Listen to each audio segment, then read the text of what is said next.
시청자 여러분 안녕하십니까? 7월 24일 목요일 매일신문 뉴스입니다.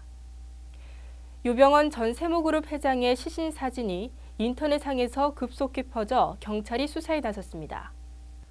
서울지방경찰청 사이버수사대는 수사 기록 가운데 하나인 유씨 시신 사진이 카카오톡 등 SNS를 통해 널리 유포된 사실을 확인해 경위를 수사하고 있다고 밝혔습니다. 유포 사진은 유씨 시신이 발견된 순천의 매실밭 현장에서 찍힌 것입니다. 시신은 상당 부분 부패된 상태로 수풀 속에 반드시 누워있는 모습입니다. 수사 기록이 시중에 유포된 것으로 확인됨에 따라 검찰과 경찰이 수사 기록 관리조차 제대로 하지 못했다는 지적이 일고 있습니다. 경북 의성군의 한 돼지 농장에서 구제역이 발생했습니다. 한동안 잠잠하던 구제역이 다시 발생한 건 2011년 이후 3년 3개월 만입니다.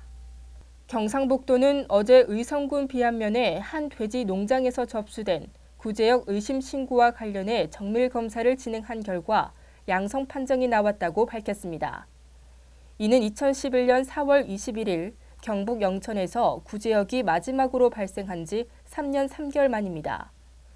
경상북도는 오늘 오전 해당 농장의 돼지를 매몰 처리하는 한편 이동 제한 조치와 방역을 강화할 예정입니다.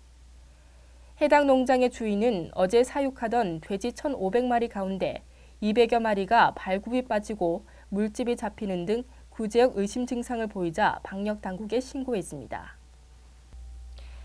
본격적인 휴가철을 맞아 질병관리본부가 어린이 청소년 안전수칙을 내놨습니다.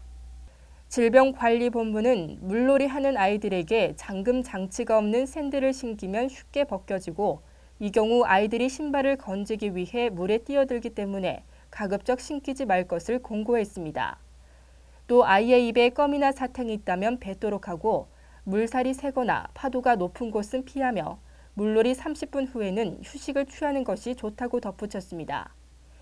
익수사고는 1세에서 9세와 11세에서 20세의 사망 원인 순위에서 각각 6위와 4위에 올라와 있습니다.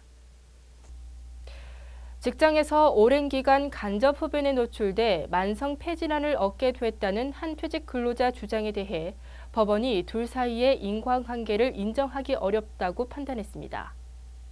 서울행정법원은 어제 박모 씨가 근로복지공단을 상대로 산업재해를 인정해달라고 낸 소송에서 박 씨 패소를 판결했습니다.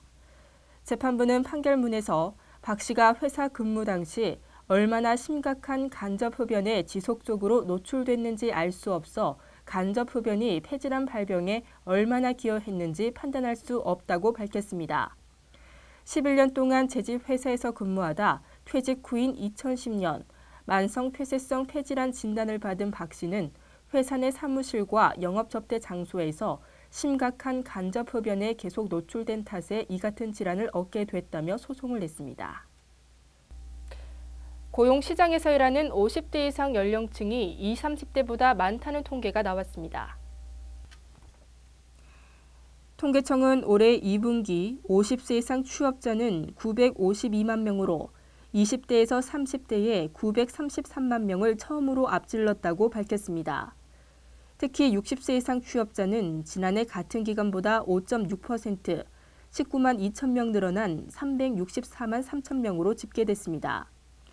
이는 20대 취업자보다 3만 명 가까이 많은 수치로 환갑을 넘긴 취업자가 20대보다 많아진 건 고용 동향 조사를 시작한 1963년 이래 처음입니다.